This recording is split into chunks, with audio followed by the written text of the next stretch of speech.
Turun. Bu, ini jalan tol, hujan deras. Saya bawa bayi. Turun.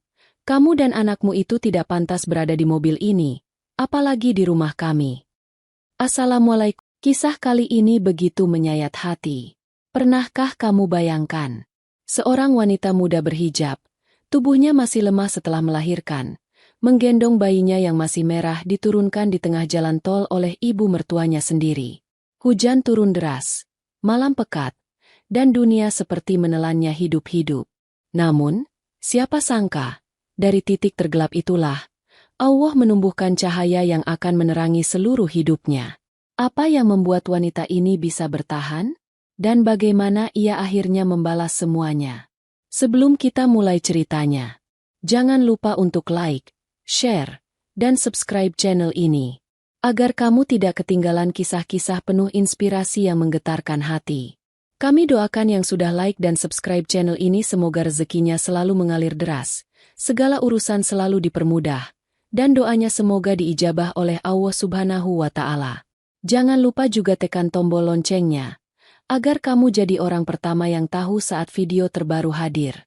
Mari kita mulai ceritanya. Hujan turun dengan deras, memukul kaca mobil seperti ribuan jarum kecil yang menari di tengah malam. Lampu-lampu kendaraan lain yang melintas membentuk garis-garis cahaya yang kabur, sementara suara petir menggelegar di langit, menggetarkan dada siapapun yang mendengarnya. Di kursi belakang sebuah mobil mewah berwarna hitam, Nadira duduk memeluk erat bayi mungilnya yang baru berusia seminggu. Tubuhnya masih lemah pasca melahirkan, dan sorot matanya mencerminkan lelah yang teramat dalam. Tubuh bayi itu dibalut selimut tipis yang sedikit basah oleh embun dari kaca jendela yang bocor. Nadira menggigil, bukan hanya karena dingin, tapi karena firasat buruk yang tak kunjung pergi sejak pagi tadi. Di sampingnya duduk Burika, ibu mertuanya, dengan wajah kaku dan bibir yang seperti tertutup amarah. Tak ada sepatah kata pun sejak mereka meninggalkan rumah sakit. Nadira mencoba membuka percakapan. Bu, sebentar lagi sampai rumah, ya? Bayinya kedinginan. Namun yang terdengar justru suara dingin yang tak disangka. Kamu pikir kamu pantas tinggal di rumah kami? Ucap Burika pelan, tapi tajam. Kamu pikir hanya karena kamu sudah lahiran, aku akan menerimamu. Nadira tertegun. Tangannya memeluk bayinya lebih erat. Ia menunduk. Tak tahu harus menjawab apa. Matanya memohon pengertian. Namun Burika tak menggubrisnya. Ia mengetuk kaca depan, menyuruh sopir berhenti di sisi tol yang sepi dan gelap. Turun, ucap Burika. Nadira mendongak. Tak percaya pada apa yang baru ia dengar. Bu, ini jalan tol. Hujan deras. Saya bawa bayi. Turun, ulang Burika. Kali ini dengan nada lebih keras. Kamu dan anakmu itu tidak pantas berada di mobil ini, apalagi di rumah kami. Sopir membuka pintu. Ragu. Tapi pandangan tajam Burika membuatnya tak berkutik. Nadira masih terdiam. Wajahnya pucat dan air matanya mulai jatuh tanpa suara. Dengan tubuh gemetar dan kaki yang nyaris tak kuat menopang, Nadira menuruni mobil sambil tetap menggendong bayinya. Angin malam menusuk tulang. Hujan membasahi jilbab dan bajunya yang tipis. Mobil itu perlahan melaju pergi, meninggalkan Nadira yang berdiri sendiri di pinggir tol dengan kaki terendam air hujan. Petir menyambar tak jauh dari sana. Bayinya menangis, pelan tapi memilukan. Nadira mencoba menenangkan sang buah hati, namun tubuhnya sendiri sudah hampir roboh. Ia melihat sekeliling, tak ada tempat berteduh, tak ada kendaraan yang melambat, tak ada siapapun yang peduli pada sosok wanita berhijab yang menggigil sambil menggendong bayi di tengah malam. Lampu-lampu jalan menyinari air hujan yang mengalir di wajahnya. Ia menatap ke langit, dan dengan suara lirih bergetar, ia berbisik. Ya Allah, aku harus bagaimana? Tubuhnya limbung, tapi langkahnya tetap maju. Ia berjalan perlahan menyusuri sisi tol, berusaha mencari pertolongan. Suara klakson dari kejauhan kadang membuatnya terlonjak. Hujan makin deras, tapi ia tak berhenti. Di tengah kegelapan, hanya suara tangisan bayinya yang menguatkan langkah kaki Nadira. Ia tak tahu kemana harus pergi, namun satu hal yang ia yakini, ia tidak boleh jatuh. Tidak malam ini. Langkah kaki Nadira mulai goyah. Air hujan sudah menembus hingga ke kulit, membuat tubuhnya menggigil hebat.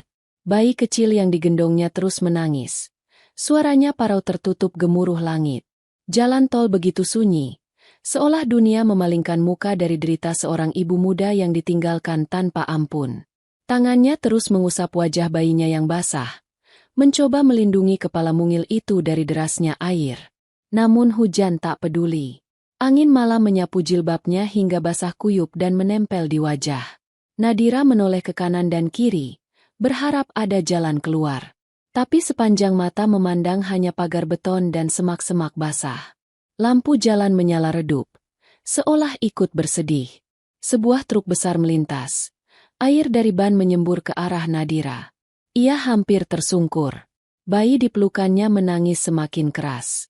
Ia memejamkan mata, menahan tangis dan sakit yang menghantam tubuh serta jiwanya.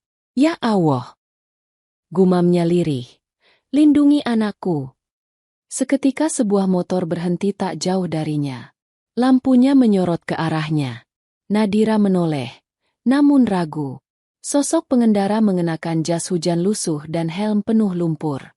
Wajahnya tidak terlihat jelas. Bu, kenapa ibu di sini? Suara berat pria itu terdengar. Diselingi bunyi hujan menetes dari helmnya. Nadira kaget. Ia ingin menjawab, namun suaranya serak, hampir tak terdengar. Ia hanya menggeleng lemah. Pria itu menatapnya sebentar, lalu turun dari motor. Ia membuka helmnya, memperlihatkan wajah kasar namun penuh iba. Ia tidak banyak bertanya. Ia segera membuka jas hujan dan memayungi Nadira dengan tubuhnya. Sini, ibu naik motor saya. Nggak bisa lama-lama di sini, bahaya.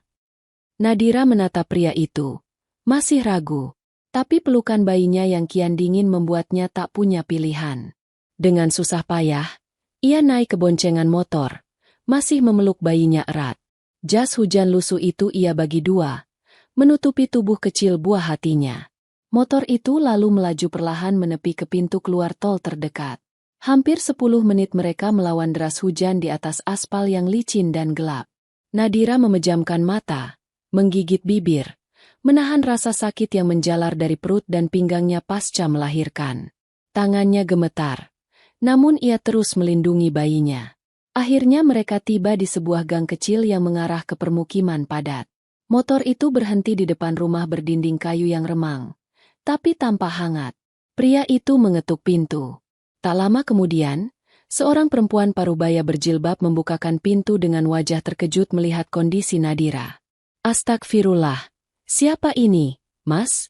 Tanyanya. Ketemu di tol, Bu, kayaknya baru lahiran. Jawab si pria sambil membantu Nadira turun. Perempuan itu buru-buru menarik Nadira masuk, membuka selendang yang basah dan menyelimuti bayi mungil dengan kain hangat dari dalam.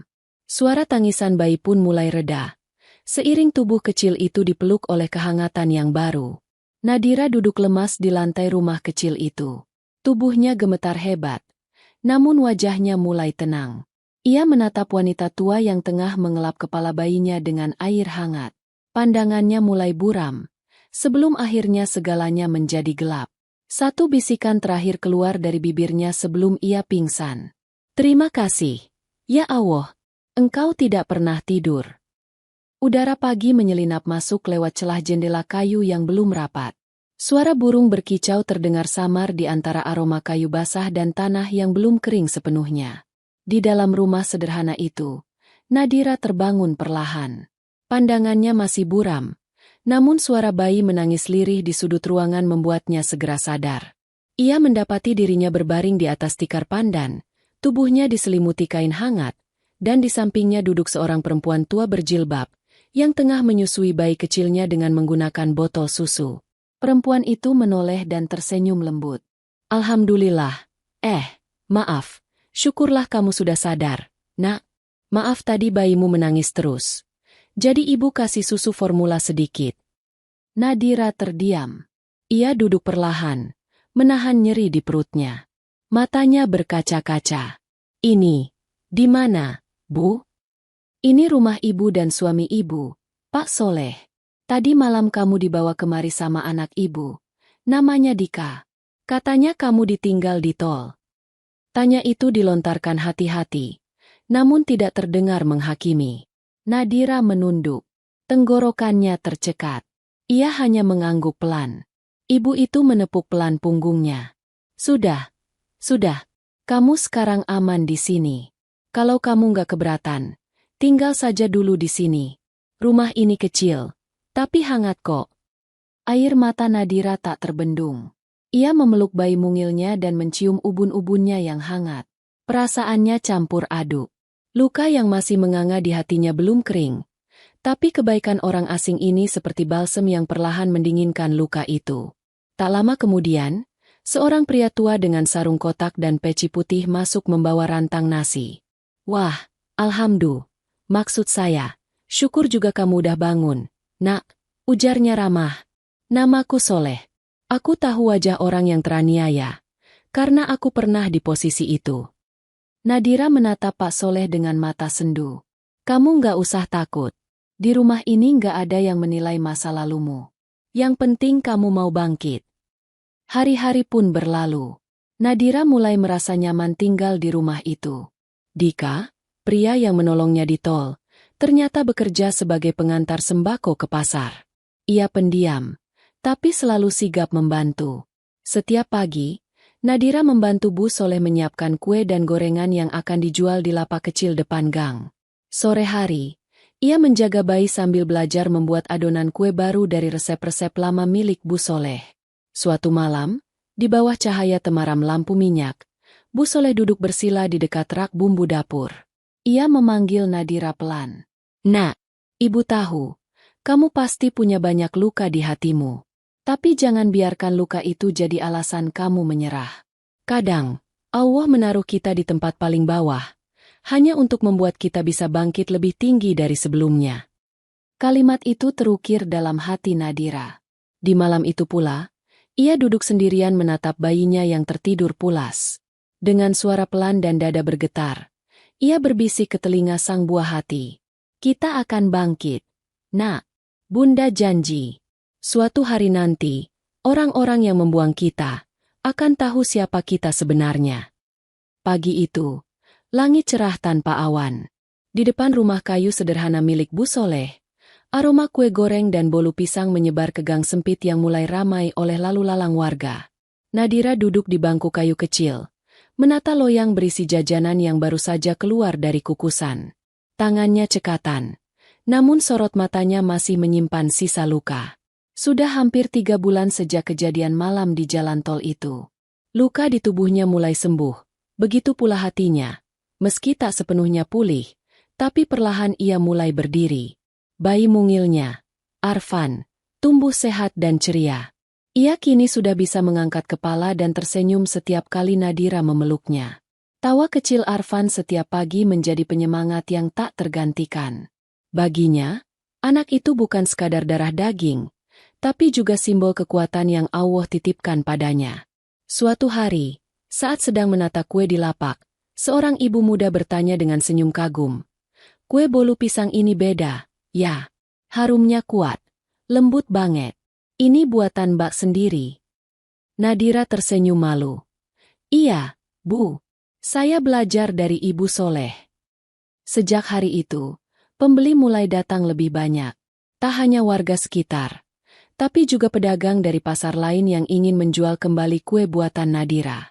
Bahkan beberapa ibu pengurus pengajian meminta Nadira membuatkan paket snack syukuran. Dengan bantuan Dika dan Pak Soleh, Nadira pun mulai berani membuka pesanan lewat brosur cetak sederhana. Usahanya pun berkembang.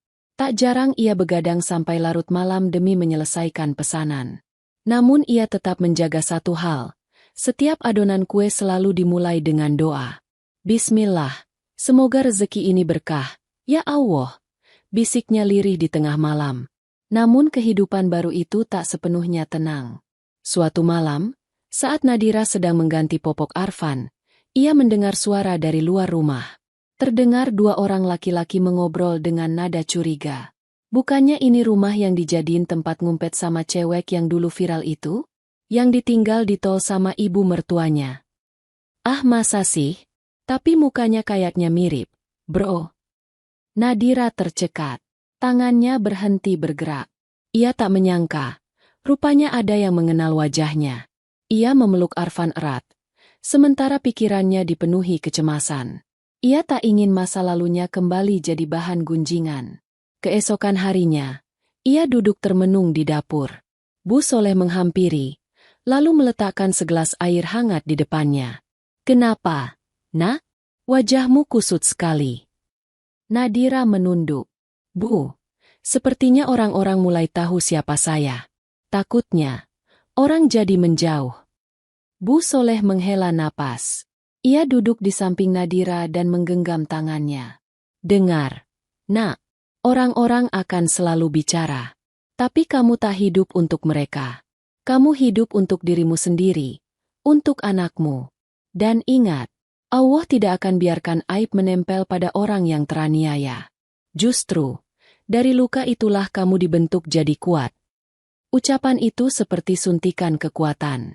Nadira menggenggam tangannya sendiri. Ia menatap Arfan yang tertidur dengan napas tenang. Dalam hati ia berjanji, bukan hanya akan membuktikan dirinya, tapi juga akan membawa anaknya hidup layak, terhormat, dan tak akan pernah diinjak orang lain. Di akhir bulan itu, Nadira memberanikan diri membuka akun media sosial untuk menjual kuenya. Ia menamainya Bolu Doa Ibu. Dalam waktu 2 minggu, ia sudah menerima puluhan pesanan dari luar kota. Dan Nadira tahu, ini baru awal dari jalan panjang yang akan membawanya pada sebuah titik. Titik di mana luka akan berubah menjadi kekuatan yang tak bisa dihentikan siapapun. Mentari pagi menyinari halaman rumah kayu itu dengan lembut. Di atas tikar pandan, Arfan merangkak sambil tertawa riang, mengejar botol kecil kosong yang menggelinding ke sudut ruangan. Wajah mungilnya bersih, matanya jernih, dan senyumnya seperti sinar dari langit. Nadira duduk bersila tak jauh darinya, memperhatikan setiap gerakan anak itu dengan pandangan haru. Anak itu kini berusia 1 tahun lebih. Meski tubuhnya kecil, tapi Arfan tumbuh sehat dan ceria. Ia sudah bisa memanggil Bunda, dengan suara cadel yang membuat hati Nadira bergetar setiap kali mendengarnya. Dalam dunia Nadira yang dulu penuh luka, kini ada satu cahaya terang yang menuntunnya setiap hari, anaknya sendiri. Sore itu, saat sedang menata pesanan kue di dalam kotak-kotak kardus, Nadira mendengar Arfan tertawa keras dari halaman.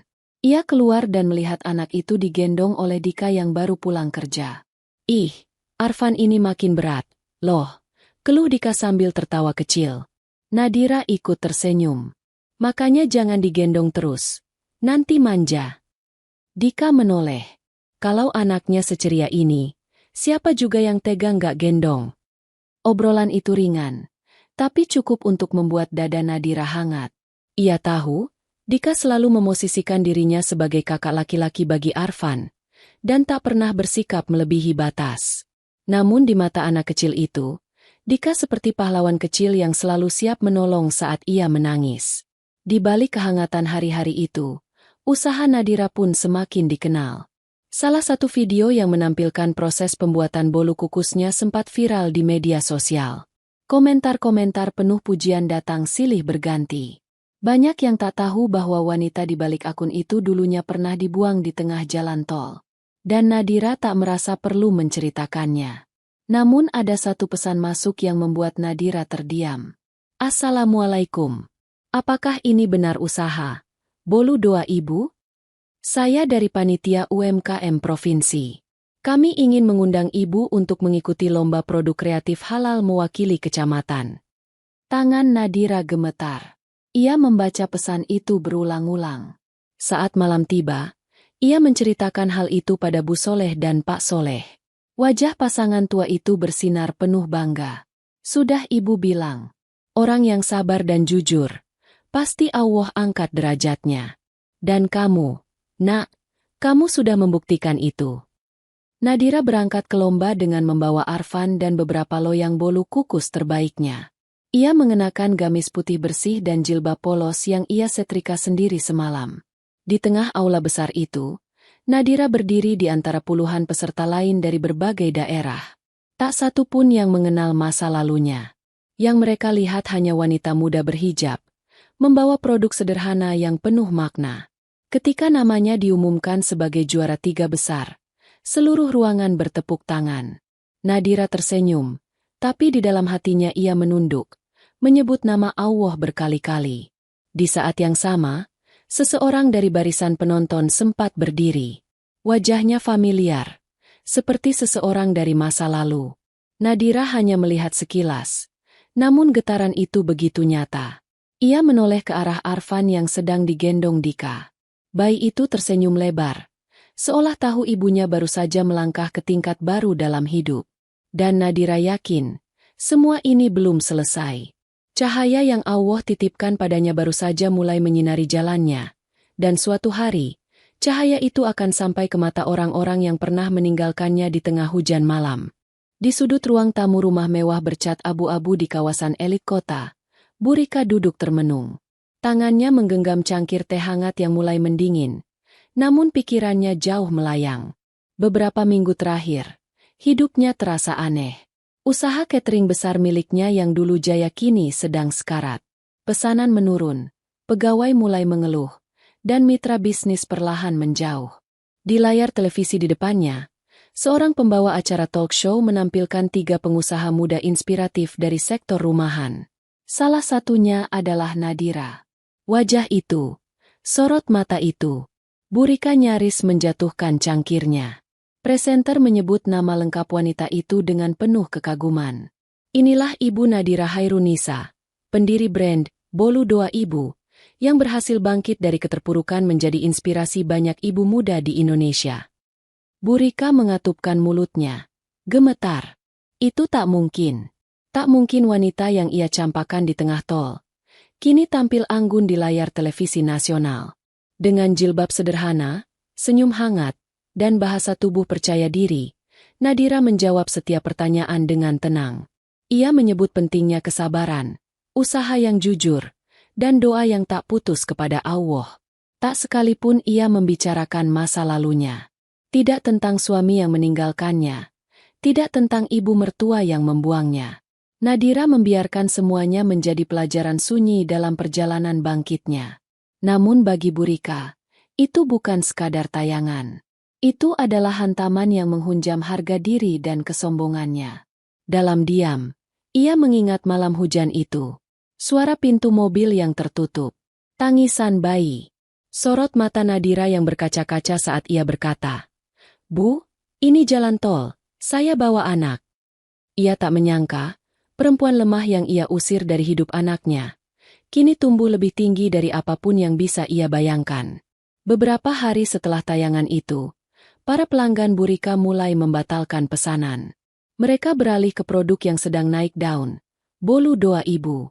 Nama Nadira terdengar di mana-mana. Dari warung kecil, pengajian ibu-ibu, hingga forum bisnis online. Semua membicarakan keteguhan hatinya, kelembutannya, dan kualitas rasa kuenya yang tiada tanding. Di saat yang sama, rumah kontrakan yang dulu ditinggali Nadira bersama Arfan kini sudah kosong. Nadira pindah ke rumah lebih luas di daerah pegunungan, lengkap dengan dapur produksi bersih, area penyimpanan, dan ruang bermain Arfan yang penuh warna. Suatu malam, Nadira duduk di beranda rumah barunya. Angin lembut meniupkan aroma kue yang baru matang. Arfan berlarian kecil di depan rumah sambil tertawa, ditemani Dika yang kini menjadi asisten produksi. Dari kejauhan, Nadira memandangi langit. Aku tahu, Allah tidak ada satu luka pun yang sia-sia. Ponselnya bergetar. Sebuah notifikasi masuk. Pengirim, Panitia Temu UMKM Nasional. Isi, Ibu Nadira. Dengan rendah hati kami mengundang Anda sebagai pembicara utama pada pertemuan nasional UMKM bulan depan. Nadira menatap layar ponsel itu lama. Matanya sedikit berkaca-kaca. Tapi bukan karena sedih, melainkan karena terharu. Ia tahu, ini bukan tentang popularitas. Ini adalah pembuktian bahwa wanita yang dulu ditinggalkan, kini dipanggil ke mimbar kehormatan. Dan ia tahu, tak lama lagi, takdir akan mempertemukannya kembali dengan seseorang yang mengira telah memadamkan hidupnya. Sebuah aula besar di pusat konvensi kota mulai dipenuhi ratusan peserta. Spanduk bertuliskan Temu Nasional UMKM Perempuan 2025 terbentang megah di panggung utama, lengkap dengan daftar nama pembicara. Salah satu nama yang tertulis paling atas, Nadira Hairunisa, pendiri Bolu Doa Ibu. Di balik panggung, Nadira duduk tenang mengenakan gamis krem dan jilbab coklat susu yang rapi. Di sampingnya, Arfan duduk di pangkuan Dika yang kini lebih sering mendampingi kemanapun ia pergi. Sorot matanya tak lagi menyimpan takut, hanya kesungguhan dan ketegasan. Aura keibuan berpadu dengan wibawa alami yang tumbuh dari perjalanan panjang penuh luka. Panitia memberi isyarat bahwa waktu Nadira untuk tampil sudah dekat. Ia berdiri perlahan, mengambil napas panjang, lalu melangkah naik ke panggung. Lampu sorot menyorot wajahnya, sementara hadirin menyambut dengan tepuk tangan riuh. Di antara kerumunan penonton yang duduk di kursi deretan depan, tampak sepasang mata membelalak tak percaya. Bu Rika. Ia duduk di kursi kehormatan, sebagai perwakilan UMKM senior dari asosiasi lama yang kini nyaris bangkrut. Ia tidak tahu bahwa wanita yang akan berbicara di panggung adalah sosok yang pernah ia tinggalkan di tengah hujan deras, di jalan tol, sambil menggendong bayi. Wajah Bu Rika memucat, bibirnya gemetar.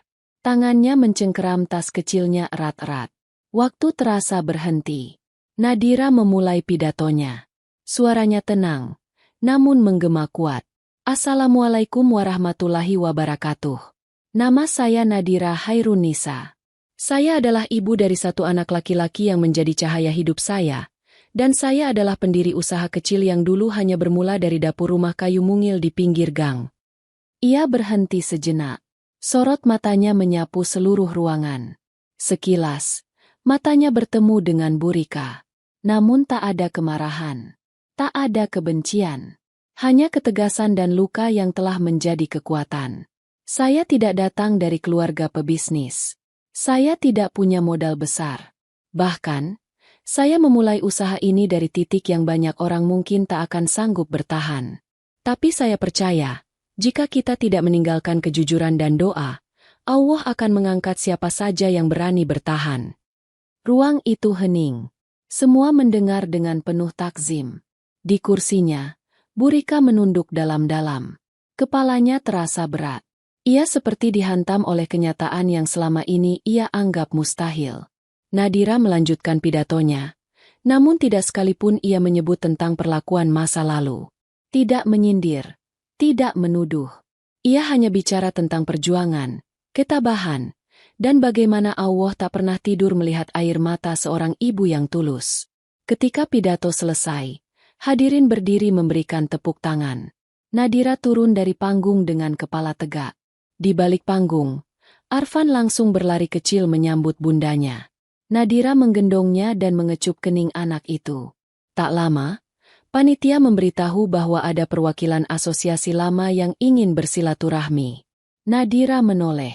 Di ambang pintu ruangan VIP, berdiri Bu Rika, dengan wajah penuh ketegangan dan rasa bersalah yang tak bisa disembunyikan. Tatapan mereka akhirnya bertemu, benar-benar, untuk pertama kalinya setelah malam panjang di jalan tol itu. Nadira tetap diam. Ia tidak melangkah, tidak juga menjauh. Ia menunggu. Dan dalam hatinya, ia tahu, waktu untuk membalas sudah dekat.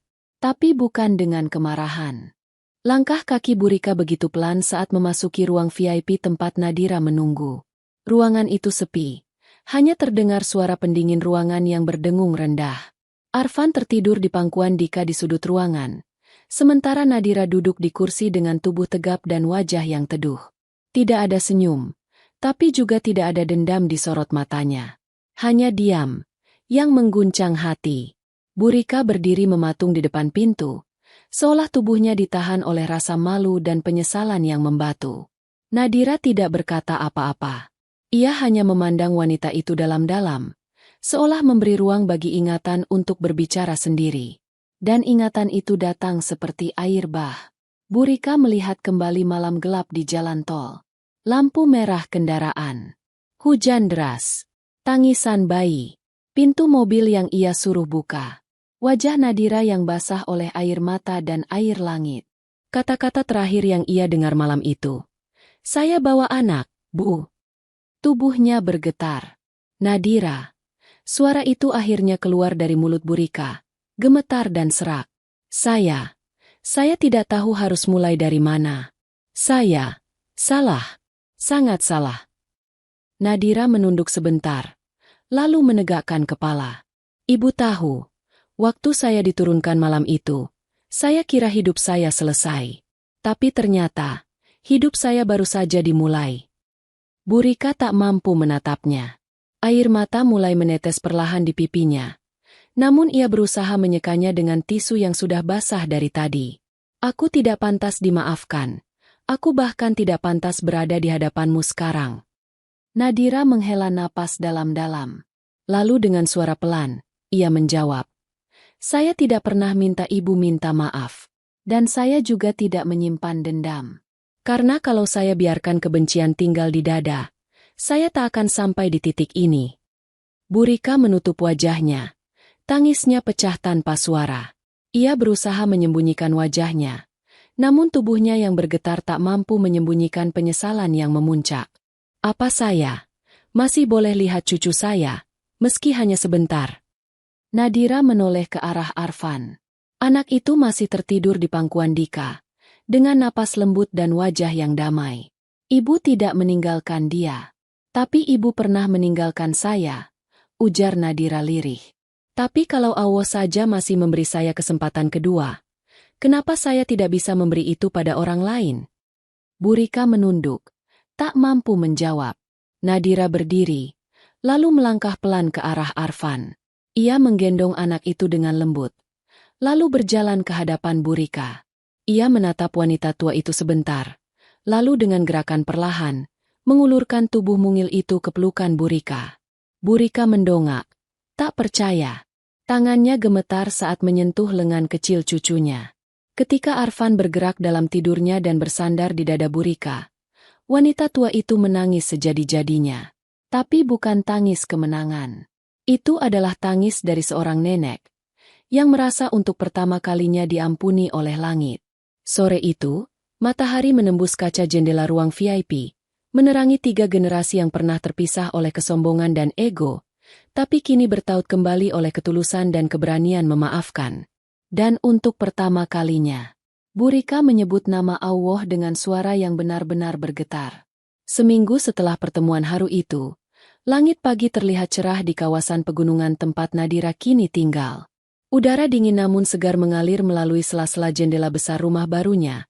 Rumah bergaya minimalis modern yang berdiri di atas lahan luas, dikelilingi pohon-pohon rindang dan hamparan taman bunga hasil kerja tangannya sendiri.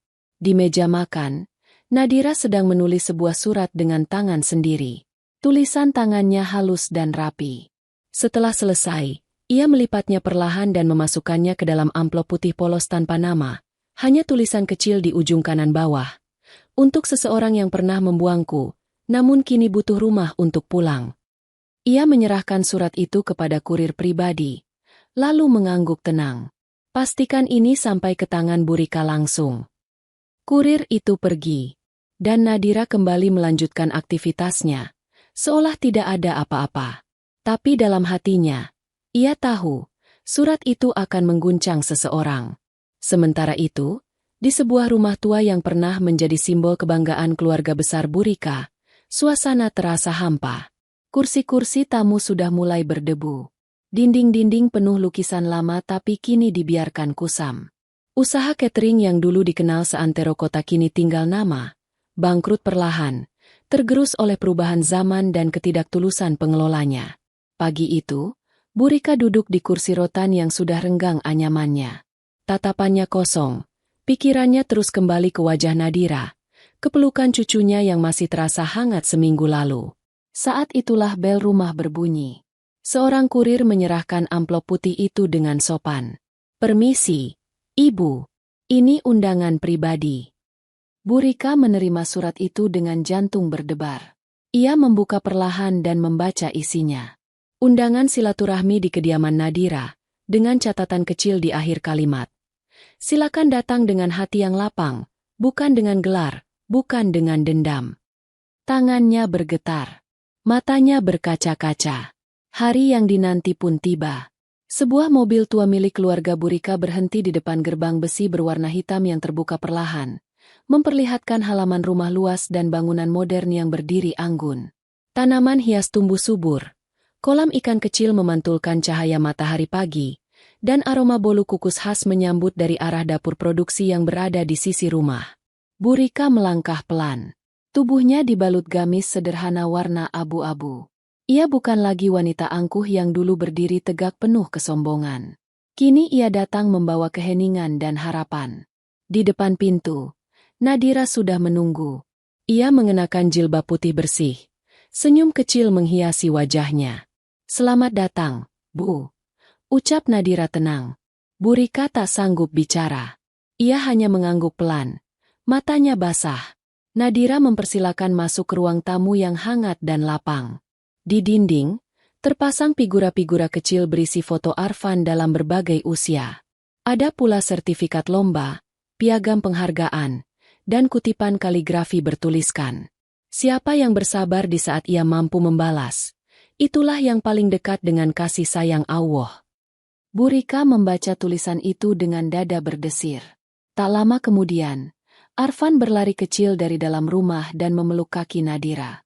"Bunda, tadi aku gambar gunung." Nadira tertawa pelan. Ia mengangkat anak itu dan menoleh ke arah Burika. "Arfan, ini nenek." Anak kecil itu memandang wanita tua di depannya, lalu tersenyum. "Nenek yang kemarin peluk aku." Burika nyaris roboh oleh pertanyaan itu. Ia berjongkok dan memeluk Arfan erat. Air matanya jatuh tak tertahankan di pipi cucunya. Hari itu, rumah Nadira menjadi saksi bahwa sebuah undangan sederhana bisa mengguncang jiwa yang keras. Dan bahwa balas dendam paling tinggi adalah memberi kesempatan kedua kepada orang yang pernah mencabut harapan. Senja mulai turun perlahan di balik jendela besar rumah Nadira. Sinar jingga menyelinap masuk, memantulkan cahaya hangat di lantai marmer yang mengkilap. Di ruang keluarga, Nadira duduk bersila di atas karpet tebal, memandangi Burika yang kini tengah duduk di seberangnya. Tak ada jarak sejauh dulu. Tak ada kata-kata menyakitkan. Hanya diam yang penuh makna. Arfan bermain di dekat mereka, menggambar gunung dan matahari dengan krayon warna-warni. Sesekali ia tertawa sendiri melihat hasil coretannya.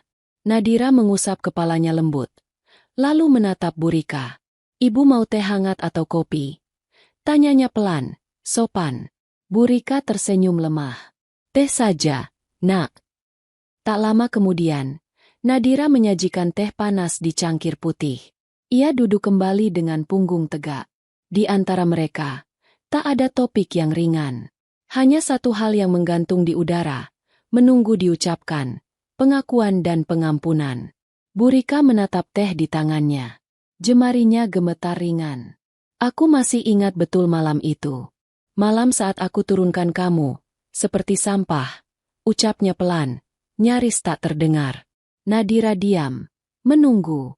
"Aku pikir kamu akan menyerah. Aku pikir kamu akan hilang, dan nama keluarga kami tidak akan ternoda lagi. Tapi ternyata, justru aku yang hancur perlahan.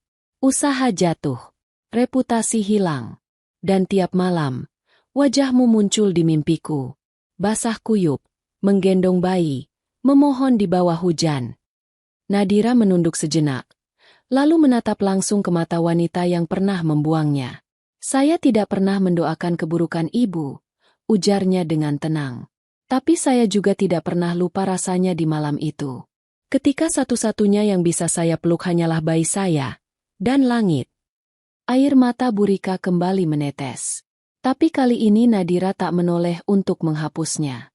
Ia membiarkan tangis itu jatuh sendiri, sebagai bagian dari pengakuan. Lalu Nadira berdiri dan berjalan ke rak kecil di sisi ruangan. Ia mengambil sebuah map dan menyerahkannya ke hadapan Burika. "Apa ini?" tanya Burika sambil menyeka air matanya. "Proposal kerjasama. Saya ingin membangun panti pelatihan ibu tunggal. Tempat bagi para perempuan yang dibuang, diasingkan, atau kehilangan suami. Dan saya butuh sosok yang tahu dunia usaha dan pernah gagal karena sombong, untuk memberi pelajaran tentang rendah hati.